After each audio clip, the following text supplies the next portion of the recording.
Hi and welcome back to my channel and this series where I take you through each step of the process of DIYing a wood slat wall in my home gym. If you haven't watched the other parts, where I broke down the cost and turned a sheet of plywood into wood slats, click the link that's showing at the top right of your screen. I'll also link these videos down in the description box below. Now in this video, I'm going to show how I'm cutting a mirror down to size. Then I'm going to prep my gym wall to hang those mirrors. If you remember in part 1, I was able to find 2 oversized gym mirrors for absolutely free. They are, however, different sizes. Thankfully though, they're both the same widths, just not the same heights. So I'm going to cut the larger mirror down so that it's the same dimensions as the other mirror. To do this, I'll be using this glass cutting tool. The glass cutter will score a line on the surface of the mirror, and this score line will act as a weak point that will allow the mirror to be broken along the controlled line. I'm also using this glass cutting oil. This oil is supposed to improve the scoring process and ensure cleaner and more consistent breaks in glass. There are some mixed reviews on whether this oil is actually necessary, but since this is a one-time deal, I'm not risking my mirror from breaking unevenly or shattering. If that happens, I'm going to need to purchase an oversized gym mirror, and that's going to cost me over $400. So there's a lot of money on the line here, and I'm not taking any chances. I'll be cutting my mirror outside on the driveway, so I've laid out a clean moving blanket on the floor. This mirror is 42 inches wide by 90 inches tall and is super heavy, so I definitely needed help moving this mirror around. And of course, my dog is supervising me as usual. When cutting a mirror, you have to cut from the back side, so the reflection side will be facing down.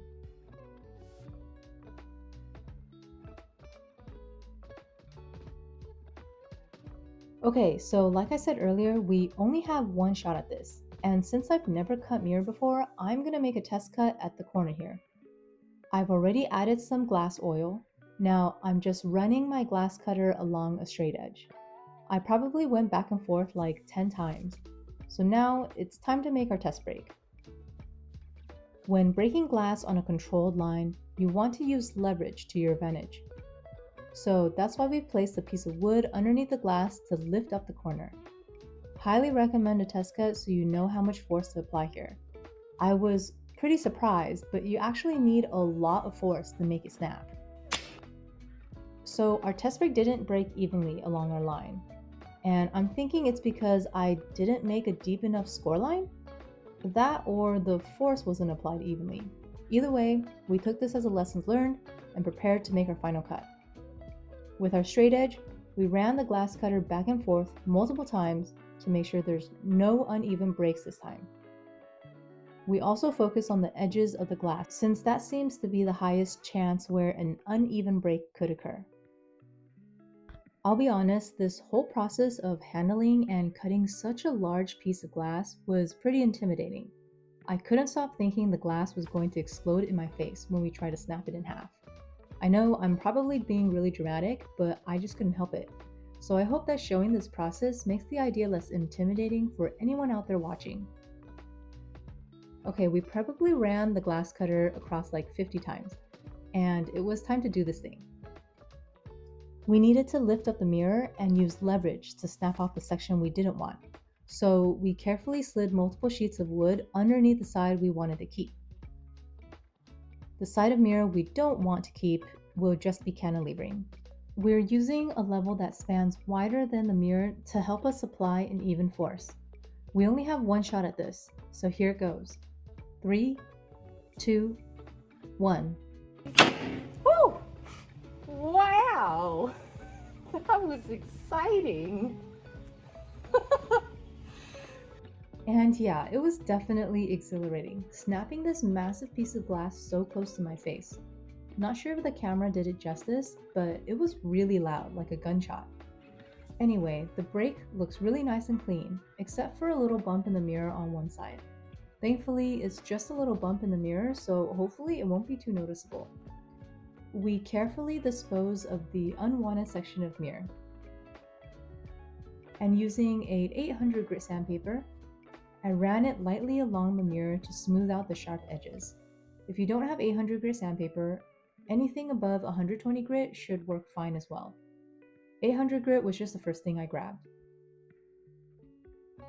Afterward, I wiped away the oil and any glass shavings with a disposable towel.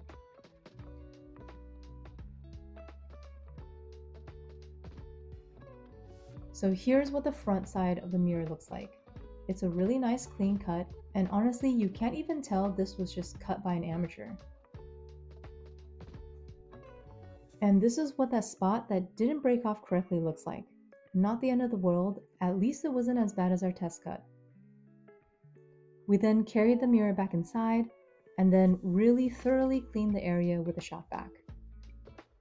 As a little girl, I had actually cut my heel on a small piece of glass, and after it fully healed, I was still feeling pain every step I took.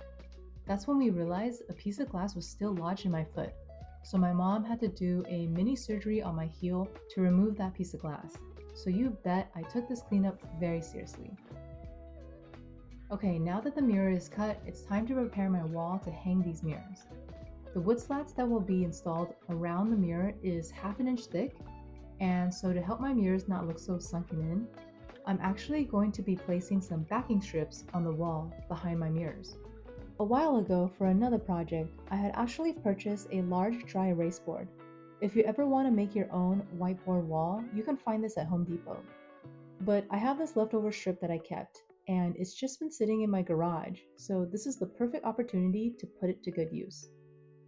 I'm ripping this down to 3 strips so that I can place a strip at the top of the mirror and the bottom of the mirror, and a third one at the center of the mirror for added stability. The width of the strips isn't too important, so I'm just eyeballing it. These backing strips should be fully hidden behind my mirrors, so I'm also chopping off about a foot off the end of each strip.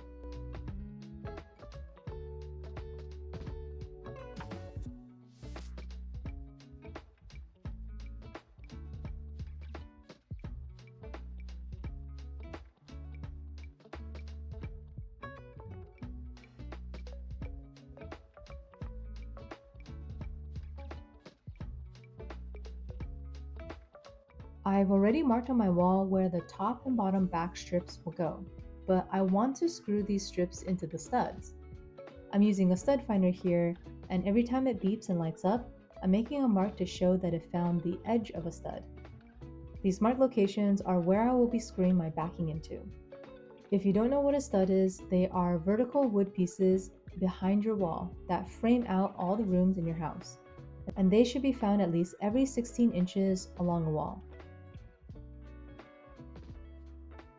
So I'm going to install the bottom backing strip first, and I'm actually going to tape my bottom wood slat pieces on the wall so that there's no mistakes.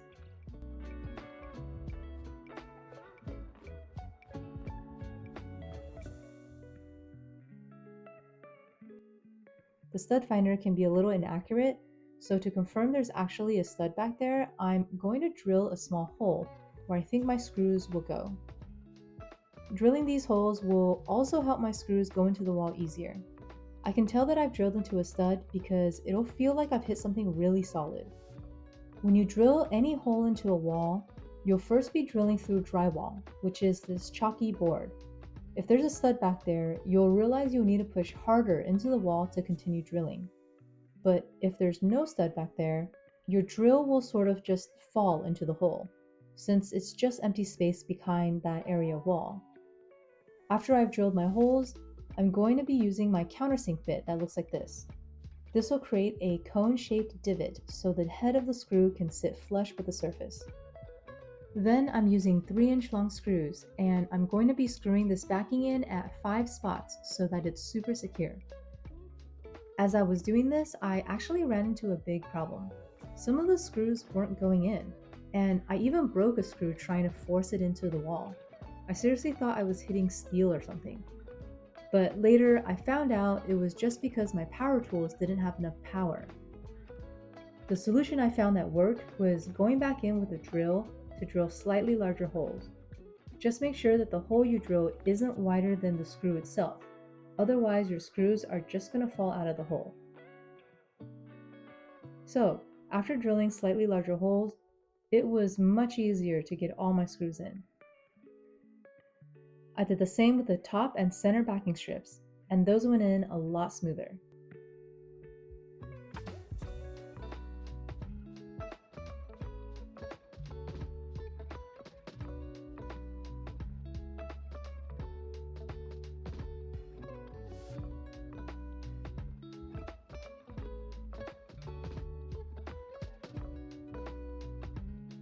So we have this outlet here.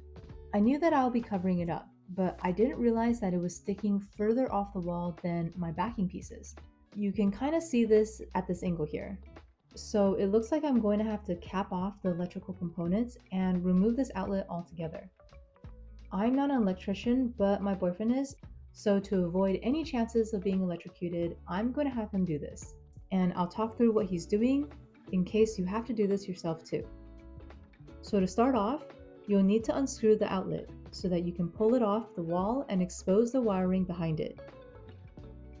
You should see 3 different colored wires: a copper wire for ground, a white wire for neutral, and a black wire for hot. We call the black wire hot because it's carrying electricity from your breaker panel.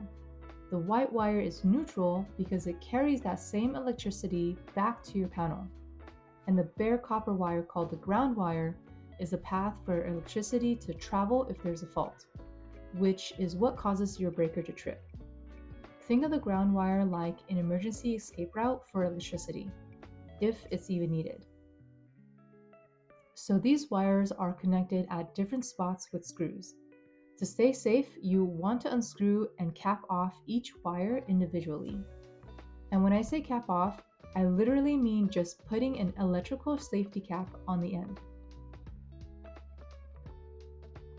The inside of these caps are actually threaded, so you twist them onto the wire, making sure to cover all the exposed copper.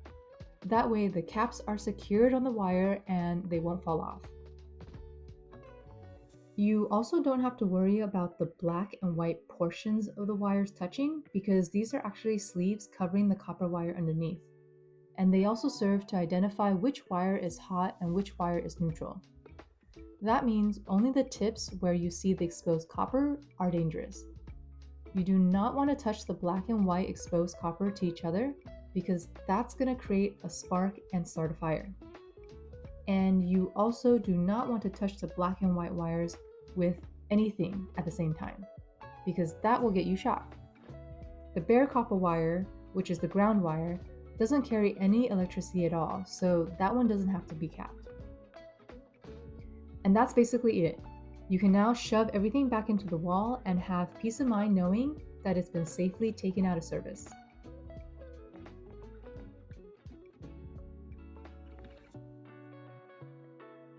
Okay, so the last step to this is that we need to install the mirror clips. The mirror clips I have look like this, and it gives the mirror a frameless appearance since it hides the screws behind the mirror.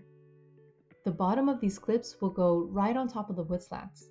And to be on the safe side, I'm also going to be screwing these clips into the studs. I'll be screwing 5 clips on the bottom and 5 clips at the top. This time, I won't need to use a countersink, and I'll be using 2-inch long screws instead to make everything easier.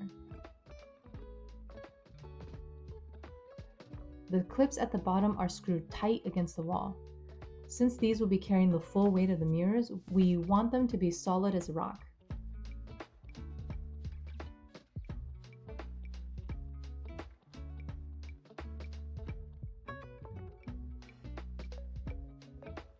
The clips at the top, however, are going to be screwed loosely so that I'm able to move them up and down like this. This is because when I place the mirrors up on the wall, the bottom clips will carry the mirror while the top clips hold the mirror against the wall.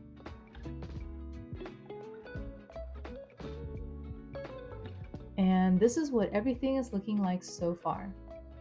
Alright guys, that concludes this video. The next step now is to give this wall a good painting and to start staining our wood slats. So tune back in for part 4 of this wood slat DIY series, where I'm showing the entire process of this project from start to finish so that you can attempt to do this yourself. Again, thank you all for watching. Please subscribe to my channel and hit that like button so you don't miss my next video. I'll see you in the next one.